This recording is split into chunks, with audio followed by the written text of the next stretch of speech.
Salute സഹൃദയരെ. ഞാൻ ഇന്ന് നിങ്ങളോട് സംസാരിക്കാൻ പോകുന്നത് ഒരു മാലാഖയെക്കുറിച്ചാണ്.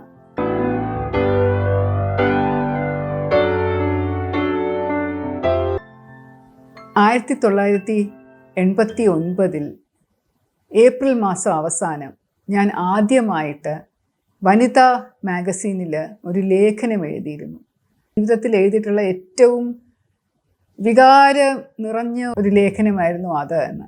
കാരണം അത് എഴുതിക്കൊണ്ടിരിക്കുന്നതിനിടയിൽ ഞാൻ പലവട്ടം കരഞ്ഞു. അതുപോലെ അത് വായിച്ചു കഴിഞ്ഞാൽ ഇപ്പോഴും ഞാൻ കരയാറുണ്ട്. അതിനെക്കുറിച്ച് ഓർത്താലേ എൻ്റെ കണ്ണ് നിറയും.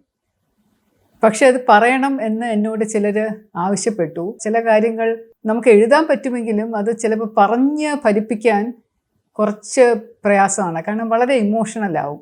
പക്ഷേ ഇത് നിങ്ങൾക്ക് വേണ്ടി നിങ്ങളുടെ അഭിപ്രായം മാനിച്ചുകൊണ്ട് ചിലരെന്നോട് ചോദിച്ചത് കൊണ്ട് ഞാനിത് നിങ്ങളുമായി പങ്കുവെക്കുവാണ്.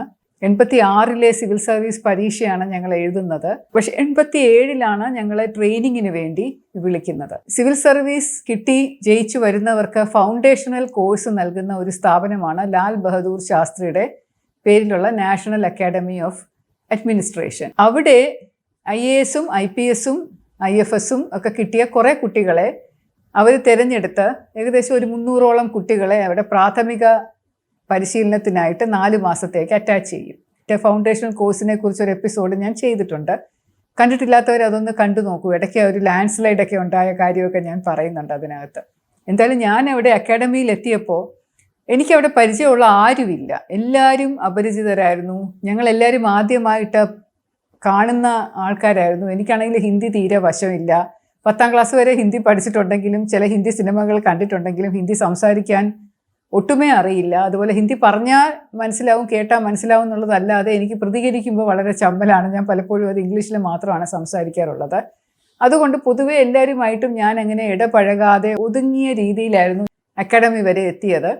ലേഡീസ് ബ്ലോക്ക് എന്ന് പറയുന്നത് മസൂറിയിലെ അക്കാഡമിയിലെ ഏറ്റവും മനോഹരമായിട്ടുള്ളൊരു ബിൽഡിംഗാണ്. നേരെ തന്നെ കയറി ചെല്ലുമ്പോൾ ഗേറ്റിൻ്റെ കുറച്ചുകൂടെ പോയി കഴിഞ്ഞാൽ ലൈബ്രറി കഴിഞ്ഞിട്ട് അതിൻ്റെ അപ്പുറത്തുള്ള വളരെ നല്ല കെട്ടിടമാണത്.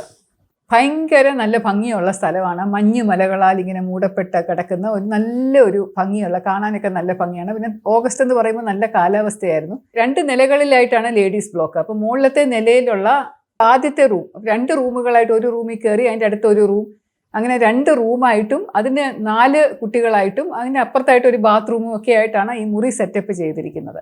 ആ ഒരു മുറിയിൽ കയറിയാൽ ഉടനെ തന്നെയുള്ള ഫസ്റ്റ് ബെഡായിരുന്നു എനിക്ക് അസൈൻ ചെയ്തിരുന്നത്.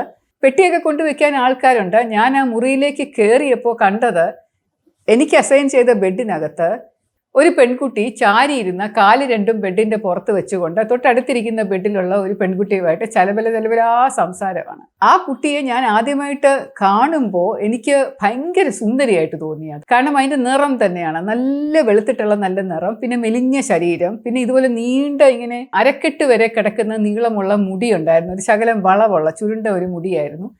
ചിരിക്കുന്ന മുഖമായിരുന്നു. വളരെ നല്ല ഒരു സൗന്ദര്യമുള്ള ഒരു കുട്ടി. ഹിന്ദിയിലാണ് 2 പേരും സംസാരിച്ചുകൊണ്ടിരുന്നത്. അപ്പം ഞാനിങ്ങനെ കയറി ആ ബെഡിൻ്റെ അടുത്ത് ഇങ്ങനെ അറച്ചു നിൽക്കുന്ന കണ്ടപ്പോൾ കുട്ടി എന്നോട് തിരിഞ്ഞ് നിറഞ്ഞ ചിരിയോടുകൂടി ചോദിച്ചു, oh is this your bed? ഇതാണോ കുട്ടിയുടെ കിടക്ക? സോറി, ഞാൻ അടുത്ത റൂമിലാണ്, ഇവിടെ വന്നിരുന്ന് സംസാരിച്ചൂന്നേ ഉള്ളൂ എന്ന് പറഞ്ഞ് എണീക്കാൻ പോയപ്പോഴാണ് ഞാൻ എൻ്റെ കാലിലുള്ള ഒരു കെട്ട് കണ്ടത്. ഒടിയുമ്പോൾ കെട്ടുന്ന ഒരു പ്ലാസ്റ്റർ ഇട്ട് കെട്ടിയതുപോലെ ഇങ്ങനെ ചുട്ടി കെട്ടി വെച്ചിരിക്കുന്നു. അപ്പോൾ ഞാൻ പറഞ്ഞല്ലേ, ഇരുന്നു കുഴപ്പമില്ല, കാലിന് എന്ത് പറ്റിയെന്ന് ഞാൻ ഇംഗ്ലീഷിൽ ചോദിച്ചു. അപ്പോൾ പറഞ്ഞു അത് എൻ്റെ കാലിലൊരു ചെറിയ ഉളുക്ക് പറ്റി, ട്രെയിനിങ്ങിന് വരുന്നു എന്നൊക്കെ പറഞ്ഞത് കൊണ്ട് കുറച്ചധികം ഓടുകയും ചാടുകയൊക്കെ ചെയ്തപ്പോൾ വീണതാണ്. അപ്പോൾ ഒരു ഉളുക്കിയിട്ടുണ്ട്, സാരമില്ല, അത് കുറച്ച് കഴിയുമ്പോൾ പോവും, വെറുതെ ഒരു സമാധാനത്തിന് കെട്ടിയിരിക്കുന്നതാണ് എന്ന് പറഞ്ഞ് സ്വയം പരിചയപ്പെടുത്തി. I am Vandana Malik from Faridabad, Punjab എന്ന് പറഞ്ഞു. അപ്പോൾ ഞാനും സ്വയം പരിചയപ്പെടുത്തി, I am Sreelekha from Kerala. അപ്പം എനിക്ക് ഹിന്ദി അറിയില്ല എന്ന് മനസ്സിലായതുകൊണ്ടായിരിക്കും വന്ദന എന്നോട് എപ്പോഴും ഇംഗ്ലീഷിൽ മാത്രമേ സംസാരിച്ചിട്ടുള്ളൂ. വന്ദന ഒരു കോളേജിൽ പഠിപ്പിക്കുമായിരുന്നു. ഞാനും അങ്ങനെ ഒരു കോളേജിൽ പഠിപ്പിച്ചിട്ട് പിന്നെ റിസർവ് ബാങ്കിൽ ഉദ്യോഗം കിട്ടിയിട്ട് അതും കഴിഞ്ഞിട്ടാണ് ഞാൻ പോയത്. വന്ദന എന്നെക്കാളും 1 വയസ്സിന് ഇളയതായിരുന്നു എന്നാണ് എൻ്റെ ഓർമ്മ. എന്തായാലും ആ ഒരു ആദ്യത്തെ പരിചയപ്പെട്ടതിന് ശേഷം ഞാനും വന്ദനയും തമ്മിൽ എന്തോ നന്നായിട്ട് അങ്ങ് വൈബ് ചെയ്തു. എൻ്റെ റൂംമേറ്റ് ആയിരുന്ന ഉമാ സിംഗ് എന്ന് പറയുന്ന IRS ഓഫീസർ, ആ കുട്ടിയെക്കാളും കൂടുതൽ IPS തന്നെ കിട്ടിയ വന്ദനയെ എനിക്ക് ഇഷ്ടമായിരുന്നു. കാരണം എനിക്ക് ഇത് പെട്ടെന്ന് IPS തന്നെയാണല്ലോ. അപ്പോൾ നമ്മൾ ഒരുമിച്ച് അക്കാഡമിയിലും ട്രെയിനിങ്ങിന് പോകുമല്ലോ. കൂടാതെ വളരെ ഓപ്പണായിട്ട് ചിരിച്ചുകൊണ്ടും ഒക്കെ ഇരുന്ന് സംസാരിച്ചിരുന്ന വന്ദനയോട് എനിക്ക് പെട്ടെന്ന് ഒരു ഇഷ്ടം തോന്നുകയൊക്കെ ചെയ്തതായിരുന്നു ആദ്യത്തെ ഞങ്ങളുടെ കണ്ടുമുട്ടൽ. വന്ദന അന്ന് ധരിച്ചിരുന്ന വേഷം ഞാനിപ്പോൾ ഇട്ടിരിക്കുന്നത് പോലെ കറുപ്പും വെള്ളയും ഇടകലർന്ന പൂക്കളുള്ള വലിയ പൂക്കളുള്ള ഒരു ചുരിദാറായിരുന്നു. ചുരിദാർ എന്ന് പറയുന്ന സൽവാർ കമ്മീസ് ഉണ്ടല്ലോ, അതിൻ്റെ കൂട്ടത്തിൽ ഷൂ ഇടുന്ന ഒരു സ്റ്റൈല് വന്ദനയ്ക്ക് ഉണ്ടായിരുന്നു. സ്നീക്കേഴ്സ് എന്ന് പറയുമ്പോൾ ഓട്ടത്തിൻ്റെ ഷൂ. അപ്പോൾ അത് കണ്ട് ഞാനും അത് ധരിക്കാൻ തുടങ്ങി. അപ്പോൾ ഞങ്ങൾ രണ്ടുപേരും ഇങ്ങനെ ടോപ്പും ബോട്ടവും ഇട്ടിട്ട് ചെരുപ്പിന് പകരം ഷൂ ഇട്ടുകൊണ്ട് നടക്കുന്ന കണ്ടിട്ട് അതവിടെ ഒരു കൾട്ടായിട്ട് മാറി. അത് മിക്കവാറും എല്ലാവരും ഇത് കൊള്ളാമല്ലോ ഇങ്ങനെ ഒരു രീതി എന്നൊക്കെ പറഞ്ഞ് അങ്ങനെ ചെയ്യാറുണ്ടായിരുന്നു. ഞാനും വന്ദനയും തമ്മിൽ അങ്ങനെ ഒരുപാട് അടുത്തു.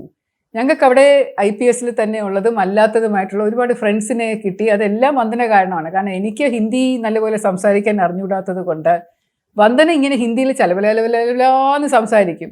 എല്ലാവരുമായിട്ട് സംസാരിക്കും. ഞാൻ മാത്രമല്ല, എല്ലാ ആൺകുട്ടികളായിട്ടും പെൺകുട്ടികളുമായിട്ടും ഒക്കെ വളരെ ഫ്രണ്ട്ലി ഒരു ടൈപ്പായിരുന്നു വന്ദന. പക്ഷേ ഞാനൊരു സ്വല്പം റിസർവ്ഡ് ആയിരുന്നു. അതുകൊണ്ട് വന്ദനയുടെ കൂടെ പോകുന്നത് കൊണ്ടായിരിക്കാം എനിക്കും കൂടെ കുറേ ഫ്രണ്ട്സിനെ കിട്ടി. പിന്നെ വന്ദനയുടെ ഒരു ഗുണം എന്ന് പറഞ്ഞാൽ ഈ സംസാരത്തിലൂടെ ആളുകളെ വീഴ്ത്താനുള്ളൊരു കഴിവുണ്ട്. അത് ടീച്ചർമാരാണെങ്കിലും അവിടെയുള്ള സ്റ്റാഫ് ആണെങ്കിലും അവിടെയുള്ള പലരുമായിട്ട് വന്ദന ഇങ്ങനെ കാര്യങ്ങൾ നേടിയെടുക്കാനും. ഇപ്പം നമ്മൾ അന്ന് മൊബൈൽ ഫോൺ ഇല്ലായിരുന്നു, അന്ന് കത്തിലൂടെയാണ് ആശയവിനിമയം നടത്തേണ്ടിയിരുന്നത്. ഞാനാണെങ്കിൽ ഭയങ്കര ഹോം സിക്ക്, ഞാനാണെങ്കിൽ വീട്ടിൽ നിന്ന് മാറി നിന്നിട്ടേ ഇല്ല അതുവരെ. അപ്പോൾ അതുകൊണ്ട് ഇടയ്ക്കിടയ്ക്കൊക്കെ അമ്മയെ ഫോൺ വിളിക്കണം എന്ന് തോന്നിയാൽ ഫോൺ റൂമിൽ ചെന്നിരുന്ന് കഴിഞ്ഞാൽ കുറേ സമയം എടുക്കും ഒരു കണക്ഷൻ കിട്ടാനായിട്ട്.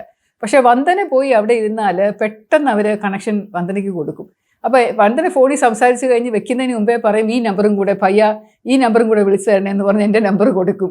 അപ്പോൾ അങ്ങനെ എനിക്കും അങ്ങനെ പെട്ടെന്ന് ഫോൺ കണക്ഷൻ കിട്ടാനായിട്ട് വന്ദന മുഖാന്തരം സാധിച്ചിട്ടുണ്ട്. അപ്പോൾ ഞാൻ പറയും അത് തെറ്റല്ലേ വന്ദന, നമ്മൾ ഇത്രയും പേര് ഇരിക്കുകയല്ലേ, നമ്മൾ അതിൻ്റെ പുറകെ വെയിറ്റ് ചെയ്യേണ്ടേ എന്നൊക്കെ ചോദിക്കുമ്പോൾ പറയും ഇത്രയും സമയം മെനക്കെടുത്തത് എന്തിനാണ്, നമ്മളെല്ലാവരും സ്നേഹിപ്പിച്ചുകൊണ്ട് അവർക്ക് സന്തോഷം നമുക്ക് സന്തോഷം, നമ്മുടെ കാര്യം നടക്കുകയും ചെയ്തു എന്ന് പറഞ്ഞ് അങ്ങനെ ഒരു വളരെ സ്നേഹത്തോടു കൂടി എല്ലാവരോടും പെരുമാറി സുഖമാണോ, വീട്ടിൽ എന്തൊക്കെയുണ്ട് വിശേഷം, ഇന്ന് ചായ കുടിച്ചോ, എന്ത് ചെയ്യുന്നു, മക്കൾ എന്തൊക്കെ ചെയ്യുന്നു എന്നൊക്കെ പറഞ്ഞ് അങ്ങനെ നയത്തിലങ്ങ് സംസാരിച്ച് ആളുകളെ കയ്യിലെടുത്ത് അവരെ കൊണ്ട് ചിരിപ്പിച്ച് അങ്ങനെ അവരെ കൊണ്ട് കാര്യം സാധിപ്പിക്കുന്ന ഒരു സ്വഭാവം വന്ദനയ്ക്ക് ഉണ്ടായിരുന്നത് പിന്നീട് എനിക്കും തോന്നി വളരെ നല്ലതാണല്ലോ. നിങ്ങൾ നമ്മൾ മാറി നിന്ന് വളരെ ഗമയൊക്കെ ഇട്ട് വെയിറ്റൊക്കെ ഇട്ട് നിന്ന് കഴിഞ്ഞാൽ നമ്മുടെ കാര്യങ്ങളൊക്കെ നടക്കാൻ കുറച്ച് പ്രയാസമുണ്ടെങ്കിൽ ഇത് വളരെ നന്നായിട്ട് നടക്കുമല്ലോ എന്നൊക്കെയുള്ളൊരു ചിന്തയുണ്ടായിരുന്നു.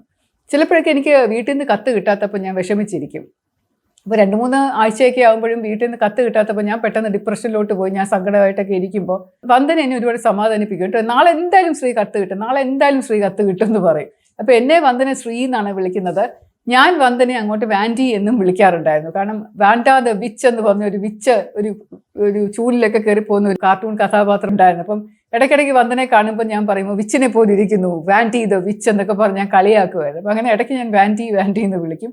അത് കേട്ടുകൊണ്ട് പലരും വന്ദനെ വാൻഡി എന്ന് വിളിക്കാറുണ്ടായിരുന്നു. ഒരു കോമൺ റൂമിനകത്ത് ഇങ്ങനെ പീജൻ ഹോൾസ് പോലെ വലിയൊരു ഷെൽഫിനകത്ത് ഓരോരുത്തർക്കും അവരുടെ പേരും നമ്പറും എഴുതിയ ഒരു ചെറിയ ഒരു ഇതുണ്ട്, ഒരു സേഫ് പോലെ ഒരു സാധനമുണ്ട്. അപ്പോൾ അതിനകത്താണ് അക്കാഡമിയിൽ നിന്നുള്ള നമ്മുടെ കമ്മ്യൂണിക്കേഷൻസും കത്തുകളും അവരുടെ ന്യൂസ് ലെറ്റേഴ്സും എല്ലാം അതിനകത്താണ് വെക്കുന്നത്. നമുക്ക് കിട്ടുന്ന കത്തുകളും അതിനകത്ത് കൊണ്ടുവയ്ക്കും. നമ്മൾ കോമൺ റൂമിൽ ചെന്ന് അത് തുറന്ന് അതിൽ നിന്ന് എടുക്കണം. അപ്പോൾ പിറ്റേ ദിവസം വന്ദന പറഞ്ഞതുപോലെ ഞാൻ തുറന്നെടുത്തപ്പോൾ എനിക്കൊരു കത്ത്. പക്ഷേ എനിക്ക് എന്തോ പോസ്റ്റൽ സ്റ്റാമ്പ് ഒന്നും ഒട്ടിക്കാത്ത ഒരു കത്താണ്. അപ്പോൾ ഞാൻ തുറന്ന് നോക്കിയപ്പോൾ അത് വന്ദനയാണ് എഴുതിയിരിക്കുന്നത്. എനിക്ക് മൈ ലിറ്റിൽ കിറ്റൺ എന്നൊക്കെ പറഞ്ഞ് ഞാൻ അഡ്രസ്സ് ചെയ്യുന്നത്. എൻ്റെ പൂച്ചക്കുട്ടി നീ എന്തിനാണ് വിഷമിക്കുന്നത്, നിനക്ക് വീട്ടിൽ നിന്ന് കത്ത് കിട്ടിയത് എന്താണെന്നറിയാമോ, നിൻ്റെ അമ്മയ്ക്ക് ഭയങ്കര തിരക്കാണ് അവിടെ, നിൻ്റെ അമ്മയ്ക്ക് 2 ചേച്ചിമാരും കൂടെ ഇല്ലേ, അവരുടെ എന്തെങ്കിലും കാര്യം നോക്കണ്ടേ, ഒരു അനിയനില്ലേ അവരുടെ കാര്യം നോക്കണ്ടേ, അതുകൊണ്ട് അമ്മയുടെ തിരക്കെന്ന് പറയുന്നത് നിനക്ക് മനസ്സിലാവാൻ പറ്റത്തില്ലെങ്കിലും എനിക്കറിയാൻ പറ്റും, തീർച്ചയായിട്ടും അമ്മ എഴുതിയിട്ടുണ്ടാകും, അല്ലെങ്കിൽ തപാലിൻ്റെ വല്ല പ്രോബ്ലം കൊണ്ടായിരിക്കും കിട്ടാത്തത് എന്ന് പറഞ്ഞ് വിഷമിച്ചിരിക്കണം. നല്ല ഹാപ്പി ആയിട്ട് അത് പ്രതീക്ഷിച്ചിരിക്കുക. നിനക്ക് എന്ത് നല്ല സുഖമാണ് ഇവിടെ, ഞങ്ങളെപ്പോലെയുള്ള ഫ്രണ്ട്സ് ഇല്ലേ, നീ നല്ല ഭക്ഷണമൊക്കെ കഴിച്ച് നല്ല കളികളൊക്കെ കളിച്ച് സന്തോഷമായിട്ടിരിക്കുന്നു എന്ന് നിൻ്റെ അമ്മയ്ക്ക് അറിയാം.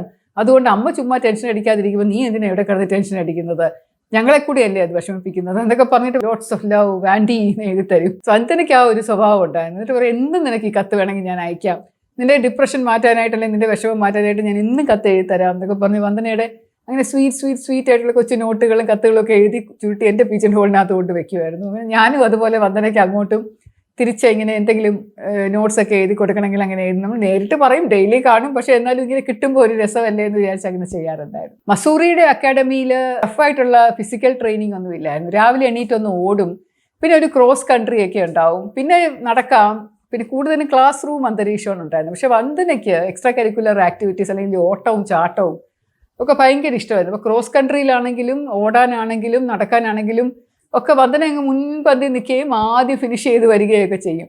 അപ്പോൾ എപ്പോഴും ഞാനാണ് ഏറ്റവും അവസാനം വരുന്നത്. ഞങ്ങൾ ഒരുമിച്ച് തുടങ്ങുവാണെങ്കിലും വന്ദന അങ്ങ് ഓവർടേക്ക് ചെയ്ത് നേരെ ഓടി നല്ലതായിട്ട് ഓടുമായിരുന്നു. അപ്പം നല്ല മെലിഞ്ഞ ശരീരവുമാണ്, വളരെ ലൈറ്റ് ആയതുകൊണ്ട് ഓട്ടം ഭയങ്കര ഇഷ്ടമായിരുന്നു.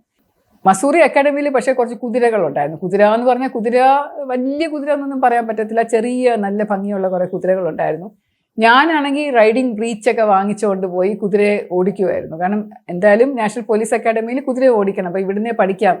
എൻ്റെ കുതിര എനിക്ക് ഇഷ്ടവുമായിരുന്നു, എനിക്ക് എല്ലാ മൃഗങ്ങളെ ഇഷ്ടമായതുകൊണ്ട് കുതിരയെ ഞാൻ ഓടിക്കാൻ പോകുമായിരുന്നു. രാവിലെ ഞാൻ റൈഡിങ്ങിന് പോയി റൈഡ് ചെയ്യുമായിരുന്നു. പക്ഷേ വന്ദന ഒരിക്കൽ പോലും വന്നിട്ടില്ല.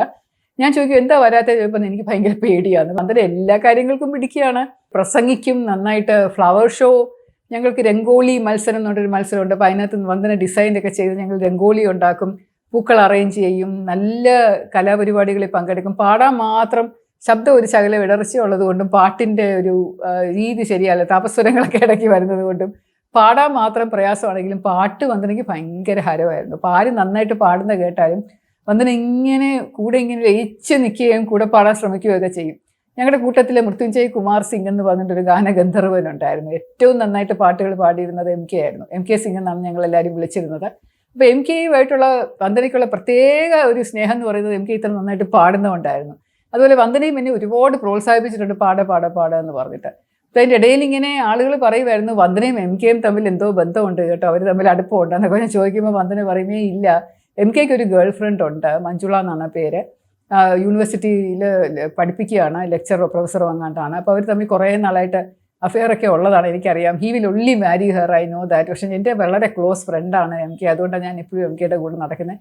കൂടാതെ പാട്ട് കേൾക്കാൻ എന്ത് രസമാണ്. വല്ലവരും പറയുന്നത് കേട്ട് ഞാൻ എന്തിനാണ് ഈ ഒരു ഫ്രണ്ട്ഷിപ്പ് ഇല്ലാതാക്കുന്നത്, എനിക്കാരും പേടിയൊന്നുമില്ല എന്ന് പറഞ്ഞ് വന്ദന പിന്നെയും MKയുടെ കൂടെ ഇങ്ങനെ നടക്കുമായിരുന്നു. ആളുകൾ ആരും പറയുന്നതൊന്നും വലുതായിട്ട് കാര്യമായിട്ട് എടുക്കാത്ത ഒരു കുട്ടിയായിരുന്നു വാൻഡി. ആ 4 മാസത്തെ ട്രെയിനിങ്ങിൻ്റെ ഇടയിലൂടെയാണ് കാഡർ അലൊക്കേഷൻ വരുന്നത്, ഏത് സ്റ്റേറ്റിലേക്കാണ് ഒരാളെ വിടുന്നത് എന്നുള്ളത്.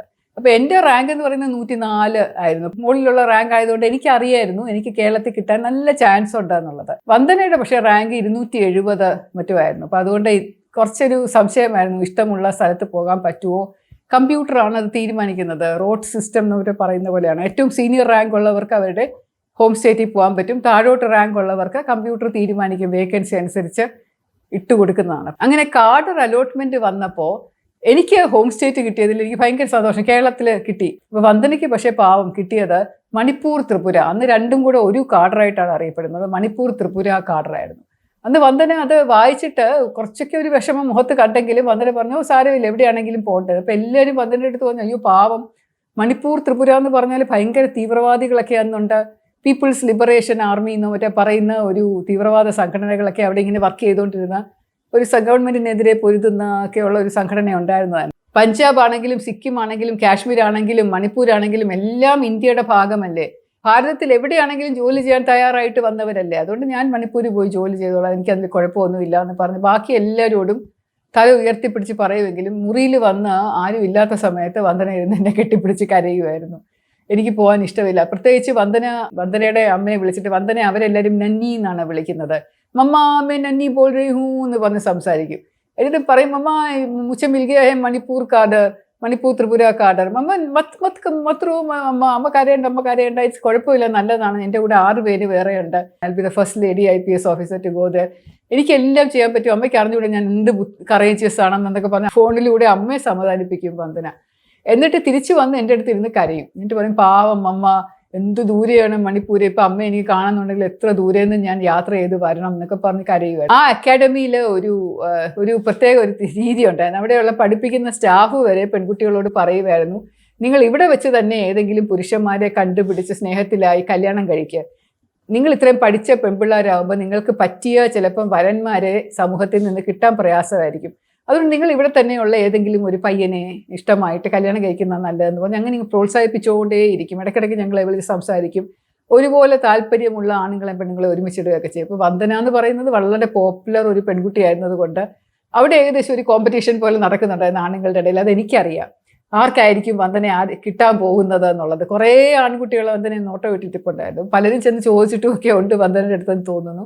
പക്ഷെ വന്ദന ഒന്നും മൈൻഡ് ചെയ്യാറില്ല. കാരണം ഷീ വാസ് കുറച്ച് കുഴപ്പമില്ലാതെ ഇങ്ങനെ മാറി മാറി നിൽക്കും. ഫ്രണ്ട്ലി ആണെങ്കിൽ പോലും അങ്ങനെ ഒരു അറ്റാച്ച്മെൻറ്റ്, കമ്മിറ്റ്മെൻറ്റ്, പ്രണയം എന്നൊക്കെ പറയുന്നതിനോട്ട് അങ്ങോട്ട് എടുത്തു ചാടി ചെയ്യാനായിട്ട് അവൾക്ക് ഇഷ്ടമില്ലായിരുന്നു. യഥാർത്ഥ പ്രണയമൊന്നും അല്ല അത്. കാഡർ മാറി വേറൊരു ന്യൂട്രൽ കാർഡിലേക്ക്, ഇപ്പം മണിപ്പൂരിൽ കിട്ടുന്ന ഒരു പെൺകുട്ടിയും അല്ലെങ്കിൽ മഹാരാഷ്ട്രയിൽ കിട്ടുന്ന ഒരു ആൺകുട്ടിയും തമ്മിൽ കല്യാണം കഴിച്ചാൽ അവർക്ക് വേണമെങ്കിൽ ഡൽഹിയിലോട്ടോ ബീഹാറിലോട്ടോ പഞ്ചാബിലോട്ടോ എവിടെയാണ് വേക്കൻസി വെച്ചാൽ അവിടോട്ട് രണ്ടുപേരും കൂടെ ഒരുമിച്ച് ഇടാറുണ്ട്. കല്യാണം കഴിച്ചു കഴിഞ്ഞാൽ ആ ഒരു അംഗീകാരം കൊടുക്കും. പക്ഷേ കല്യാണം കഴിക്കാത്ത പെൺകുട്ടികൾക്കോ കഴിക്കാത്ത ആൺകുട്ടികൾക്കോ അങ്ങനെ ഒരു അംഗീകാരം അവരങ്ങനെ ഒരു കാർഡർ ചേഞ്ച് കൊടുക്കാറില്ല ജനറലി. കാർഡർ ചേഞ്ചിന് വേണ്ടി മാത്രം, മണിപ്പൂരിൽ നിന്ന് മാറാൻ വേണ്ടി മാത്രം ഞാൻ എന്തിനാ ഒരുത്തന്നെ കല്യാണം കഴിക്കുന്നത്, അതുകൊണ്ട് എനിക്ക് വേണ്ടാന്ന് പറഞ്ഞ് വന്ദന അതിലൊന്നും വീണിരുന്നില്ല.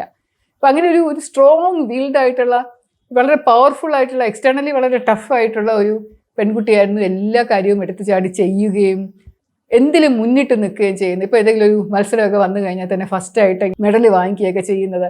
ഏറ്റവും കൂടുതൽ കൈയടിച്ചിരുന്ന ഞാനായിരുന്നു. വന്ദന എന്നൊക്കെ വിളിച്ച് കൈയടിക്കുന്ന ഞാനായിരുന്നു. പല സ്ഥലത്തും വില്ലേജ് അറ്റാച്ച്മെൻറ്റ് അതുപോലെയുള്ള പല സ്ഥലത്തുമൊക്കെ ആ ട്രെയിനിങ്ങിൻ്റെ ഇടയിൽ കൂടെ പോയി. പിന്നെ നാഷണൽ പോലീസ് അക്കാഡമിയിൽ വെച്ച് കുറച്ച് ഗ്യാപ്പേ ഉണ്ടായിരുന്നുള്ളൂ. കണ്ടു കഴിഞ്ഞപ്പോൾ വീണ്ടും വന്ദന ഒരുപാട് നാൾക്ക് ശേഷം കാണുന്നത് പോലെ വന്ന് തന്നെ Sree nice to see you എന്നൊക്കെ പറഞ്ഞ് ഓടി വന്ന് കെട്ടിപ്പിടിക്കുമ്പോഴൊക്കെയൊക്കെ ചെയ്ത് എനിക്ക് ഓർമ്മയുണ്ട്. പാവം. പക്ഷേ എനിക്ക് വന്ദനയുടെ റൂംമേറ്റ് ആവാൻ പറ്റിയിട്ടില്ല. 2 സ്ഥലത്തും റൂംമേറ്റ് അല്ലായിരുന്നെങ്കിൽ പോലും ഞങ്ങൾ വളരെ ക്ലോസ് ആയിരുന്നു. ഞാനും വന്ദനയും കൂടാണ് എപ്പോഴും ഒരുമിച്ച് നടക്കുന്നത്. കാരണം ഞങ്ങൾ 5 പെൺകുട്ടികളായിരുന്നു നാഷണൽ പോലീസ് അക്കാഡമിയിൽ. ബാക്കിയുള്ള 3 പേർക്കും ബോയ് ഫ്രണ്ട്സ് ഉണ്ടായിരുന്നു ആ സമയത്തേക്ക്. എനിക്കും വന്ദനയ്ക്കും മാത്രമാണ് ബോയ് ഫ്രണ്ട്സ് ഇല്ലാതിരുന്നത്. അപ്പോൾ അതുകൊണ്ട് ഞങ്ങൾ ഒരുമിച്ച് കൂടുകയും ഒരുമിച്ച് എല്ലായിടത്തും പോവുകയൊക്കെ ചെയ്യും. ഇൻഡോറിലുള്ള ആംസ് ട്രെയിനിങ്ങിന് പോയപ്പോൾ, അതുപോലെ പഞ്ചാബ് അറ്റാച്ച്മെൻറ്റിന് പോയപ്പോൾ, അങ്ങനെ പല സ്ഥലത്തായിട്ട് പോയപ്പോഴും ഒക്കെ വന്ദന എൻ്റെ കൂടെ ഇട്ടിരുന്നു. പഞ്ചാബ് അറ്റാച്ച്മെൻറ്റിന് മുമ്പ് ഞാൻ വന്ദനയുടെ വീട്ടിൽ ഫരീദാബാദിൽ പോയി അവരുടെ കൂടെ വീട്ടിലെ അംഗങ്ങളെല്ലാവരുമായിട്ട് ഒരു സമയം ചിലവഴിച്ച ഒരു ദിവസം ചിലവഴിച്ച നല്ല ഓർമ്മയുണ്ട്. അന്ന് നല്ല കാലാവസ്ഥ ആയതുകൊണ്ട് എല്ലാവരും കട്ടിലൊക്കെ വെളിയിൽ കിടന്നാണ് ഉറങ്ങിയിരുന്നത്. എനിക്ക് ഓർക്കാൻ പോലും നമ്മുടെ വീട്ടിലൊക്കെ ഇതുപോലെ വെളിയിൽ കട്ടിലിട്ട് റോഡിൻ സൈഡിൻ്റെ അവിടെ കട്ടിലൊക്കെ ഇട്ട് കിടന്ന് മുറ്റത്ത് കിടന്ന് ഉറങ്ങുക എന്ന് പറയുന്നത്. പക്ഷേ നല്ലൊരു എക്സ്പീരിയൻസ് ആയിരുന്നു. ആകാശത്ത് നക്ഷത്രങ്ങളൊക്കെ കണ്ടുകൊണ്ടാണ് കിടന്നത്. രാത്രി ഒരുപാട് നേരം സംസാരിച്ചുകൊണ്ട്. നാഷണൽ പോലീസ് അക്കാഡമിയിലായിരിക്കുമ്പോൾ കുതിരകളെ പേടിയാണെന്ന് പറഞ്ഞെങ്കിലും എൻ്റെ കൂടെ വന്ന് ഞങ്ങളൊരു നല്ലൊരു കുതിര വന്ദനയ്ക്ക് വേണ്ടി തയ്യാറാക്കി കൊടുത്തു. ജമുന എന്ന് പേരുള്ളൊരു കുതിരയാണ്, പെൺകുതിര. അവിടെയുള്ള കുതിരകളിൽ ഏറ്റവും മൈൽഡസ്റ്റ് ആയിട്ടുള്ള കുതിരയാണ്.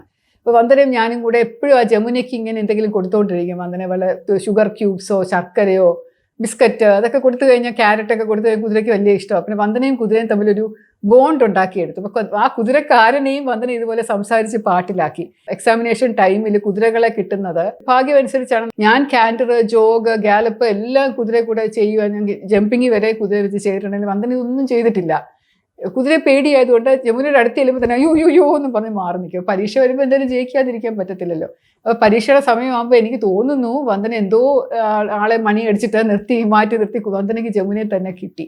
അങ്ങനെ ജമുനയുടെ പുറത്ത് വന്ദന കണ്ണും അടച്ച് ഇറുക്കി പിടിച്ചിരുന്നതേ ഓർമ്മയുള്ളൂ എന്നാണ് പറയുന്നത്. ബാക്കിയെല്ലാം ജമുന ജയിച്ചു. കുതിരയെല്ലാം വളരെ അനായാസം കുതിര ചെയ്ത് ശീലമുള്ളതുകൊണ്ട് ചെയ്തു എന്നൊക്കെ വന്ന് പറഞ്ഞത് എനിക്ക് ഓർമ്മയുണ്ട് തമാശയായിട്ട്. നാഷണൽ പോലീസ് അക്കാഡമിയിലെ ട്രെയിനിങ്ങിൻ്റെ ഇടയിലൂടെ ഏത് സംസ്ഥാനമാണോ നമുക്ക് കിട്ടിയിരിക്കുന്നത്, ഏത് കാർഡറാണോ അലോട്ട് ചെയ്തിരിക്കുന്നത്, ആ സംസ്ഥാനത്ത് പോയി നമുക്ക് 6 മാസം അവിടുത്തെ സിസ്റ്റം പഠിക്കണം. അപ്പോൾ ആ 6 മാസം പഠിക്കുന്നതിനിടെ കൂടി ഒരു പോലീസ് സ്റ്റേഷനിൽ SHO ആയിട്ട് ജോലി ചെയ്യണം. അപ്പോൾ ഞാൻ കേരളത്തിലോട്ട് വന്ന് ഞാൻ ഏറ്റുമാനൂർ പോലീസ് സ്റ്റേഷനിൽ SHO ആയിട്ട് ജോലി ചെയ്തുകൊണ്ടിരിക്കുന്ന സമയം വന്ദന മണിപ്പൂരിൽ പോയി അവിടെയുള്ള പിഞ്ചെന്നോ മറ്റേ പറഞ്ഞ ഒരു പോലീസ് സ്റ്റേഷനിൽ SHO ആയിട്ട് ജോലി ചെയ്തുകൊണ്ടിരിക്കുന്ന സമയം. 6 മാസം കാണാതിരിക്കുക എന്ന് പറയുന്നത് വളരെ പ്രയാസമായിരുന്നു. അത്രയ്ക്ക് ഫ്രണ്ട്ലി ആയി ഞങ്ങൾ. പക്ഷെ വന്ദന ഇങ്ങനെ കത്തുകൾ എഴുതിക്കൊണ്ടിരിക്കും. എനിക്ക് അവിടെ ഉണ്ടാകുന്ന ഓരോ എക്സ്പീരിയൻസിനെ പറ്റിയിട്ട്, കോടതി ഡ്യൂട്ടി, പോലീസ് സ്റ്റേഷൻ ഡ്യൂട്ടി, ഓരോ ഓഫീസേഴ്സിൻ്റെ സ്വഭാവം, അവിടെയുള്ള സിറ്റുവേഷൻ, ക്ലൈമറ്റ്, ഭക്ഷണം, അതിനെപ്പറ്റിയൊക്കെ നല്ല നല്ല രീതിയിൽ വന്ദന എഴുതും എനിക്ക്. വന്ദന അതിൻ്റെ ഇടയിൽ കൂടെ പെട്ടെന്ന് ഒരു 2 മാസത്തേക്ക് ഒന്നും അറിയാൻ വയ്യ. കത്തും കിട്ടുന്നില്ല, മറുപടിയും ഇല്ല, ഒന്നുമില്ല. അപ്പോൾ ഞാൻ വിളിക്കാൻ ശ്രമിക്കുമ്പോൾ ഫോണെന്ന് പറയുന്ന ആ സമയത്ത് ഇല്ല. അവിടെ ഒന്നും ബുക്ക് ചെയ്താൽ കിട്ടത്തുപോലും ഇല്ല. അങ്ങനെ ഒരു സമ്പ്രദായമായിരുന്നു. അപ്പോൾ എനിക്ക് ഭയങ്കര ടെൻഷനായി. എന്ത് പറ്റി സുഖമില്ലയോ എന്നൊക്കെ പറഞ്ഞു. അങ്ങനെ ഡിസംബർ മാസം അവസാനമായപ്പോഴേക്കും വന്ദന എനിക്കൊരു കത്തയച്ചു. ആ കത്തിനകത്ത് പറഞ്ഞ് വന്ദനയുടെ അമ്മ മരിച്ചുപോയി എന്ന്. അത് വന്ദനയെ ഭയങ്കരമായിട്ട് അങ്ങ് തളർത്തി. കർമ്മങ്ങൾ ചെയ്യാനായിട്ട് വന്ദനയ്ക്ക് പോകാൻ പറ്റിയില്ല. ഒഫീഷ്യലായിട്ട് തിരക്കായിരുന്നത് കൊണ്ടും ഡ്യൂട്ടി ആയിരുന്നത് കൊണ്ടും അന്ന് ലീവ് കിട്ടാത്തത് കൊണ്ടും അന്ന് വന്ദനയ്ക്ക് പോകാൻ പറ്റിയില്ല. അതുകൊണ്ട് അമ്മയുടെ ബോഡി ഒന്ന് അവസാനമായിട്ട് കാണാനോ അന്തിമോപചാരം അർപ്പിക്കാനോ ഒന്നും പറ്റാത്തതിൻ്റെ ഒരു ഭയങ്കര വേദന വന്ദനയ്ക്ക് ഉണ്ടായിരുന്നു. അങ്ങനെ വന്ദന പിന്നെ പോയി തിരിച്ച് വന്നിട്ടാണ് എനിക്ക് കത്ത് എഴുതിയിരിക്കുന്നത്. വന്ദന വന്ന് ഇനി കുറേ നാളത്തേക്ക് എഴുതാൻ പോലും തോന്നാത്ത രീതിയിലുള്ള ഈ ഭയങ്കര ഡിപ്രസ്ഡ് ഒക്കെ ആയിരുന്നു എന്നൊക്കെ പറഞ്ഞ് അങ്ങനെ വന്ദന എന്നെ ഒരുപാട് കരഞ്ഞുകൊണ്ട് എഴുതിയ കുറേ കത്തുകൾ എനിക്കുണ്ട്. അങ്ങനെ ഏപ്രിൽ 8-ാം തീയതി 1989 അന്ന് ഞാനൊരു വിവരം അറിയുന്നു. ആക്ച്വലി ഞാൻ അറിയുന്നത് ഏപ്രിൽ 9-നാണ്. ഏപ്രിൽ 8-ാം തീയതി ഉച്ചയ്ക്ക് 3 മണിക്ക് ഒരു സ്കൂളിലെ പരീക്ഷാ ഡ്യൂട്ടി, അന്ന് സ്കൂളിൽ കുട്ടികൾ പരീക്ഷ എഴുതുന്നതൊക്കെ തന്നെ വളരെ കാര്യക്ഷമമായിട്ട് നടക്കണം എന്നുണ്ടെങ്കിൽ പോലീസിൻ്റെ സാന്നിധ്യം അവിടെ വേണം. അപ്പോൾ ഒരു സ്കൂൾ വളരെ ഫേമസ് ഒരു സ്കൂളാണ്, അവിടുത്തെ ആനുവൽ എക്സാം നടക്കുകയാണ്. അപ്പോൾ അവിടുത്തെ എക്സാമിന് മുഴുവൻ സൂപ്പർവിഷനും ഡ്യൂട്ടിയും ഒക്കെ കഴിഞ്ഞിട്ട് വന്ന് തിരിച്ച് 3 മണിയോട് അടുപ്പിച്ച് ഭക്ഷണമൊന്നും കഴിക്കാതെ ജീപ്പിൽ കയറി പോലീസ് സ്റ്റേഷനിലോട്ട് പോകുന്ന വഴി അവിടെ വെച്ചിട്ട് പോലീസ് സ്റ്റേഷനിൽ എത്തുന്ന 2 കിലോമീറ്റർ അങ്ങാണ്ട് ഇപ്പുറത്ത് വെച്ചിട്ട് ഒരു തീവ്രവാദി ആക്രമണം ഉണ്ടായി. അത് അവിടെയുള്ള തീവ്രവാദികൾ തന്നെയാണ്, ഞാൻ നേരത്തെ പറഞ്ഞ PLA എന്ന് പറയുന്ന സംഘടനയിലുള്ള ആൾക്കാരാണ്. അവരുടെ ഉദ്ദേശം ഈ പോലീസ് ജീപ്പിൽ നിന്നും അവർക്ക് കിട്ടാവുന്നത്ര ആയുധങ്ങൾ എടുക്കുക എന്നുള്ളതാണ്. അവർക്ക് വന്ദന ഫ്രണ്ട് സീറ്റിലാണ് ഇരുന്നത്, ഡ്രൈവറിൻ്റെ ഇപ്പുറത്തെ സീറ്റ്. ASP അല്ലേ, ഇപ്പോൾ ASP under training incharge of police station SHO എന്നൊക്കെ പറയുമ്പോൾ തീർച്ചയായിട്ടും ഈ തീവ്രവാദികൾക്ക് അറിയാതിരിക്കണം. കാരണം അവർ ലോക്കൽസ് ആണ്, ആദ്യമായിട്ടാണ് ഒരു IPS ഓഫീസർ വനിത അവിടെ എത്തുന്നത്. അപ്പോൾ അതുകൊണ്ട് അവർക്ക് ഒരു വനിത എന്ന് പറഞ്ഞ് വേണമെന്ന് വെച്ചാൽ സ്പെയർ ചെയ്യാൻ പറ്റുമായിരുന്നു. പക്ഷെ അത് ആരാണ് തീവ്രവാദികൾ എന്നുള്ളത് പോലും അറിഞ്ഞില്ല. അവർ തുരാന്ന് വെടിവെച്ചു. ജീപ്പിലേക്കും ജീപ്പിൻ്റെ ആളുകളിലേക്കും വെടിവെച്ച് എനിക്ക് തോന്നുന്നില്ല ആരെങ്കിലും രക്ഷപ്പെട്ടു എന്നുള്ളത്. വന്ദന മുമ്പിലിരുന്നത് കൊണ്ടായിരിക്കും വന്ദനയുടെ വയറിലൂടെയും കഴുത്തിലൂടെയും ഒക്കെ വെടിയുണ്ടകൾ ചീറിപ്പാഞ്ഞ് കയറി. തിരിച്ചങ്ങോട്ട് വന്ദന തോക്കെടുത്തതായിട്ട് അറിയാം. തിരിച്ച് വെടിവെച്ചോ ഇല്ലയോ എന്നുള്ളത് എനിക്ക് ഉറപ്പില്ല. പക്ഷേ she was holding a gun in her arm. തിരിച്ച് വെടിവെക്കാനായിട്ടൊരു ശ്രമം നടത്തിയതായിട്ട് പറയുന്നുണ്ട് പലരും. എന്തായാലും ആ ജീപ്പിനകത്ത് തന്നെ വന്ദന മരിച്ചു. ആ പടം, എൻ്റെ ദൈവം, എനിക്കത് ഓർക്കാൻ പോലും വയ്യ. വന്ദന ഇങ്ങനെ യൂണിഫോം ഇട്ടുകൊണ്ട് ജീപ്പിൻ്റെ ഫ്രണ്ട് സീറ്റിൽ ചോരയെ കുളിച്ച് ഇങ്ങനെ മരിച്ചിങ്ങനെ കിടക്കുന്ന ഒരു ഫോട്ടോ പിറ്റേ ദിവസത്തെ ഏപ്രിൽ 9-ാം തീയതി പത്രത്തിൽ കണ്ടപ്പോൾ എനിക്കങ്ങോട്ട് വിശ്വസിക്കാൻ വയ്യ. ഞാൻ ഭ്രമലോകത്ത് പെട്ടുപോയി കാണുന്നു. എനിക്ക് 9-ാം തീയതി 10-ാം തീയതി 11-ാം തീയതി 3 ദിവസം എനിക്ക് ഒരു വികാരവും, എനിക്ക് കരച്ചിലും വന്നില്ല, എനിക്ക് സങ്കടവും വന്നില്ല. വിശ്വസനീയത മാത്രം. ഇത് ശരിയല്ല, തെറ്റാണ്, ഐ ആം ഡ്രീമിങ്, ഞാൻ സ്വപ്നം കാണുകയാണ്, ഇതൊട്ടും ശരിയല്ല, ഇങ്ങനെ പറ്റുന്നത് എങ്ങനെയാണ്, ഇത് പറ്റാനേ പറ്റില്ലല്ലോ. ആ ഒരു ചിന്തയിലാണ് ഞാൻ ഇരുന്നിരുന്നത്. അപ്പം കുറേ കഴിഞ്ഞപ്പോൾ എനിക്ക് തന്നെ ഒരു രാത്രിയിൽ ഞാൻ സുഖമായിട്ട് കിടന്നുറങ്ങുന്നു. എനിക്ക് എന്തെങ്കിലും കുഴപ്പമുണ്ടോ, എന്തുകൊണ്ടാണ് ഇത്രയും അടുത്ത ഒരു ഫ്രണ്ട് മരിച്ചു എന്നൊരു വിവരം കിട്ടി. അപ്പോൾ എനിക്കത് കൺഫർമേഷൻ വേണം. ഈ പത്രത്തിലൂടെ ആരോ പറഞ്ഞു, എന്തോ ഒരു പടം, അത് ചിലപ്പം വന്ദനയ്ക്ക് നന്നായിട്ട് അഭിനയിക്കാൻ അറിയാം, ചിലപ്പോൾ എന്തെങ്കിലും ഷോ ചെയ്തതായിരിക്കാം, ഇതെങ്ങനെ ശരിയാവുന്നത്, ഭയങ്കര ഒരു വല്ലായ്മയിൽ ഏതോ ഒരു മരവിച്ച ഫീലിങ്ങിലൂടെ പോയിട്ട് ഞാൻ 12-ാം തീയതി രാവിലെ ഓഫീസിൽ, സാധാരണ ഞങ്ങൾ അങ്ങോട്ടും ഇങ്ങോട്ടും കത്തയക്കുന്ന ഓഫീസിലെ അഡ്രസ്സിലാണ്. അപ്പം ഓഫീസിൽ രാവിലെ പോയി ഞാൻ അവിടെ ഇരുന്നു കൊണ്ട് എൻ്റെ തപാൽ നോക്കിയപ്പം ഇങ്ങനെ ഒരു ഫെമിലിയർ ഒരു കൈയക്ഷരത്തിലൊരു കവറ് കണ്ട് ഞാനത് പൊട്ടിച്ച് തുറന്നു നോക്കിയപ്പോൾ അത് വന്ദനയുടെ കത്താണ്. അപ്പം ഞാൻ പറഞ്ഞു, കണ്ടോ, ഞാൻ പറഞ്ഞില്ലേ, എൻ്റെ മനസ്സിൽ കൂടെ ആദ്യം പോയത്, ഞാൻ പറഞ്ഞില്ലേ ആ വാർത്ത തെറ്റായിരുന്നു, കണ്ടോ ഇപ്പം എനിക്ക് കത്ത് കിട്ടിയിരിക്കുന്നു വന്ദനയുടെ, കണ്ടോ വന്ദന മരിച്ചിട്ടില്ല, ഷീ സ്റ്റിൽ അലൈവ് എന്നുള്ളൊരു സമാധാനത്തിലാണ് ഞാൻ നോക്കിയത്, വായിച്ചു. പക്ഷെ അത് ഡേറ്റ് ചെയ്തിരിക്കുന്നത് മരിക്കുന്നതിന് ഒരുപാട് നാൾ മുമ്പാണ്, ഒരു 3-4 ദിവസമെങ്കിലും മുമ്പാണ്. ഏപ്രിൽ 4-ഓ 5-ഓ അങ്ങോട്ടാണ് അതിൻ്റെ ഡേറ്റ് ഇട്ടിരിക്കുന്നത്. അപ്പം അന്ന് എഴുതിയ കത്ത് എനിക്ക് കയ്യിൽ കിട്ടാനായിട്ട് 12-ാം തീയതിയാണ് എൻ്റെ കയ്യിൽ കിട്ടുന്നത്. അപ്പം ഞാനതിരുന്ന് തുറന്ന് വായിച്ചിട്ട് എനിക്ക് അവിടെ ഇരുന്നുകൊണ്ട് ഞാനങ്ങ് എൻ്റെ എല്ലാ മറന്നങ്ങ് പൊട്ടിക്കരഞ്ഞു. ഓഫീസിലിരുന്നുകൊണ്ട് ഞാൻ നല്ല മുറയിട്ട് അങ്ങ് കരയുമായിരുന്നു. അതിനകത്ത് വന്ദന എഴുതിയിരുന്നത് കണ്ടിട്ട് എനിക്ക് സഹിക്കാൻ പറ്റിയില്ല. മെയ് 15 ആകുമ്പോഴേക്കും ഞങ്ങൾക്ക് തിരിച്ച് ഈ കോഴ്സ് കഴിഞ്ഞിട്ട് അക്കാഡമിയിലെത്തണം. അപ്പം മെയ് 15 ശ്രീയെ വീണ്ടും കാണാൻ പറ്റുമല്ലോ, ഞാൻ അവിടെ വരുമല്ലോ, നമ്മളിനിയിപ്പോൾ 1 വർഷവും കൂടെ ഒരുമിച്ച് കാണുമല്ലോ, നമുക്ക് ഭാരത് ദർശൻ ഒരുമിച്ച് പോകാം, നമുക്ക് ആർമി അറ്റാച്ച്മെൻറ്റ് ഒരുമിച്ച് ചെയ്യാം, നമുക്ക് അത് ചെയ്യാം, ഇത് ഹൈദരാബാദിൽ നമുക്ക് അവിടെ പോയി അങ്ങനെയൊക്കെ ചെയ്യാം, നമുക്ക് ഈ സ്ഥലത്ത് പോയി ബിരിയാണി കഴിക്കാം, ആ സ്ഥലത്ത് പോയി ഷോപ്പിങ്ങിന് പോകാം എന്നൊക്കെ പറഞ്ഞിങ്ങനെ പല കഥകൾ. ശ്രീ അന്ന് ഇട്ടിരുന്ന ഡ്രസ്സുണ്ടല്ലോ, അതൊന്ന് അതിൻ്റെ ഒരു കോപ്പി എനിക്ക് തച്ചുകൊണ്ട് വരുമോ, ഞങ്ങൾ അങ്ങോട്ടും ഇങ്ങോട്ടും ഇങ്ങനെ ഡ്രസ്സ് എക്സ്ചേഞ്ച് ചെയ്യുമായിരുന്നു. വന്ദനയ്ക്ക് എൻ്റെ ഡ്രസ്സുകൾ ഇടാനും എൻ്റെ ജുവലറി ഇടാനും ഒക്കെ ഭയങ്കര ഇഷ്ടമായിരുന്നു.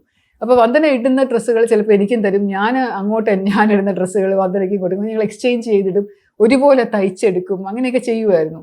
അപ്പം വന്ദന എൻ്റെ അടുത്ത് അതിന് ശ്രീ 15th, അപ്പോൾ looking forward to April 15th, I am waiting to see you. എല്ലാ എഴുത്തുകളിലും ശ്രീ എന്ത് പോസിറ്റീവായിട്ടാണ് എനിക്ക് എഴുതുന്നത്. ഞാൻ ഇന്നലെ രാത്രിയിൽ ഇരുന്ന് ഓരോ എഴുത്തുകളായിട്ട് വായിച്ച ബണ്ടിൽസ് ഓഫ് ജോയ് എന്നാണ് ഞാൻ അതിനെ വിളിക്കുന്നത്. ശ്രീ എനിക്ക് എഴുതിയ ഓരോ എഴുത്തുകളും ഞാൻ വായിച്ചു നോക്കി, ഓരോന്നിലും എനിക്ക് വരുന്ന ഇമോഷൻസ് ഞാനിങ്ങനെ ഫീൽ ചെയ്തുകൊണ്ടിരിക്കുമായിരുന്നു. എന്ത് പോസിറ്റീവ് എനർജിയാണ് എനിക്ക് കിട്ടുന്നത് ശ്രീയുടെ കത്തിലൂടെ. എന്നൊക്കെ പറഞ്ഞ് അങ്ങനെ ഭയങ്കരമായിട്ട് എന്നെ പൊക്കിക്കൊണ്ടുള്ള, എന്നെ സ്നേഹിച്ചുകൊണ്ടുള്ള, എന്നോടുള്ള ആത്മാർത്ഥതയും സ്നേഹവും നിറഞ്ഞു തുളുമ്പുന്ന ഒരു കത്തായിരുന്നു അത്. എന്നിട്ട് with lots of love vanity എന്നിങ്ങനെ എഴുതി ഒപ്പിട്ടിരിക്കുന്ന കണ്ടിട്ട് എനിക്ക് സഹിക്കാൻ പറ്റില്ല. ഞാൻ അവിടെ ഇരുന്ന് കരഞ്ഞു. എനിക്കൊന്ന് ആ കണ്ണീരിൽ ആ കടലാസ് പോലും 8 പേജുള്ള കത്തായിരുന്നു അത്. അതുപോലും ഇങ്ങനെ കുതിർന്നു പോയതുപോലെ എനിക്ക് തോന്നിയത്. എനിക്കൊന്നും ചെയ്യാൻ പറ്റാതെ ഭയങ്കര ഡിപ്രഷനിലോട്ട് ഞാൻ മാറി. എനിക്ക് തോന്നുന്നു, എനിക്കറിയില്ല എന്തോ ആണ് ഒരു മരണം എന്ന് പറയുന്നത്. She died S A Martir. നമ്മുടെ രാജ്യത്തിന് വേണ്ടി തീവ്രവാദികളുടെ ആക്രമണത്തിൽ ഒരു ഒട്ടും സമയമാകാത്ത രീതിയിലുള്ള അസമയത്തെ മരണം. ഷി വാസ് ജസ്റ്റ് 26 വയസ്സിലാണ്. എന്തുമാത്രം പ്രതീക്ഷകളോടുകൂടിയായിരിക്കണം പാവം വന്ദന. ഒരു കോളേജ് ലെക്ചററായിട്ട് ജീവിതം തുടങ്ങി, പിന്നീട് സിവിൽ സർവീസ് പരീക്ഷ എഴുതി IPS കിട്ടിയപ്പോൾ എനിക്കിത് മതി, എനിക്കിനി വേറൊന്നും വേണ്ട എന്ന് തീരുമാനിച്ച് യൂണിഫോം ഇടാനുള്ള കൊതിയിൽ വന്നിട്ട് എല്ലാ കാര്യങ്ങളിലും എക്സൽ ചെയ്ത് വന്ദനയ്ക്ക് എല്ലാ കാര്യങ്ങളും കൊണ്ടും കഴിവുണ്ട്. ഒരു കുട്ടി ഇത്രയും ചെറിയ പ്രായത്തിൽ അങ്ങ് പോയത് ഭയങ്കര ഒരു കഷ്ടമായിപ്പോയി. വളരെ നല്ല ഒരു പദവിയിൽ ഒരുപാട് നേട്ടങ്ങളും ഉയർച്ചയും ജീവിതത്തിലെ ഒരുപാട് സന്തോഷങ്ങളും ഒക്കെ അനുഭവിച്ച് ജീവിക്കേണ്ടിയിരുന്ന ഒരു പെൺകുട്ടി ഇത്രയും ചെറിയ സമയം മാത്രം ജീവിച്ചിട്ട് എല്ലാവർക്കും സ്നേഹവും സന്തോഷവും ചിരിയും ഒരുപാട് ആശ്വാസവും ഒക്കെ കൊടുത്തിട്ട് എനിക്ക് തന്നെ എന്ത് നല്ല ഫ്രണ്ട്ഷിപ്പാണ് നൽകിയത്. എന്നിട്ട് ചുമ്മാ ഒരു നക്ഷത്രം പോലെ ആകാശത്തോട്ട് പോയി അവിടെ ഇങ്ങനെ തിളങ്ങി നിൽക്കുവാണെന്നൊക്കെ തോന്നും. പക്ഷെ എന്നാലും ഒരുപാട് മിസ് ചെയ്യുന്നുണ്ട്. ഞാനിപ്പോഴും വന്ദനയെ ഒരുപാട് മിസ് ചെയ്യുന്നുണ്ട്. വന്ദനയുടെ ഓർമ്മയ്ക്കായിട്ട് ഞാൻ ഇന്നത്തെ ഈ എപ്പിസോഡ് സമർപ്പിക്കുകയാണ്. എനിക്കൊരു ചെറിയ ഒരു റിക്വസ്റ്റും കൂടെ ഉണ്ട്. ഞാൻ ഒരു അവധി എടുക്കുകയാണ്. ഒരു പ്രത്യേക ഒരു ആവശ്യമുണ്ട്, എൻ്റെ ഒരു സ്വകാര്യ ഒരു കാര്യമുണ്ട്. അപ്പോൾ അതുകൊണ്ട് ഞാൻ കുറച്ച് നാളത്തേക്ക് എൻ്റെ യൂട്യൂബ് ചാനലിലെ വീഡിയോസ് ഇനി അപ്ലോഡ് ചെയ്യുന്നതല്ല. നിങ്ങൾ എൻ്റെ പഴയ വീഡിയോസൊക്കെ ഒന്നും കൂടെ കാണൂ. ഇത് നിങ്ങൾ പരമാവധി നിങ്ങളുടെ ഫ്രണ്ട്സിനും കുടുംബാംഗങ്ങൾക്കും ഒക്കെ ഷെയർ ചെയ്യൂ. എനിക്കിനി തിരിച്ചു വന്നിട്ട് നിങ്ങൾക്ക് ഒരുപാട് കാര്യങ്ങൾ പറഞ്ഞു തരാനുണ്ട്. ഇനി ഈ ധ്യാനത്തെക്കുറിച്ച് പറയണം എന്ന് പലരും പറഞ്ഞിട്ടുണ്ട്. അത് കുറച്ച് ഡീപ്പാണ്, ഒരുപാട് സമയമെടുത്ത് ചെയ്യേണ്ട ഒരു വീഡിയോ ആണ്. ചിലപ്പോൾ പല വീഡിയോസ് ആയിട്ടായിരിക്കണം ചെയ്യേണ്ടി വരിക. അതൊക്കെ കൊണ്ടാണ് ഞാൻ മാറ്റി വെച്ചുകൊണ്ടിരിക്കുന്നത്. പിന്നെയും ഒരുപാട് കഥകൾ നിങ്ങളുമായിട്ട് പങ്ക് വെക്കാനുണ്ട്. എനിക്ക് വളരെയധികം സ്നേഹം നിങ്ങൾക്ക് തരാൻ ഇനിയും ബാക്കി കിടക്കുന്നു. അപ്പോൾ അതുകൊണ്ട് നിങ്ങളാരും എന്നെ വിട്ടു പോകരുത്, ഇവിടെ തന്നെ തുടരണം. ഞാൻ എന്തായാലും തിരിച്ചു വരും ഒരു ചെറിയ അവധിക്ക് ശേഷം. സസ്നേഹം, ശ്രീലേഖ.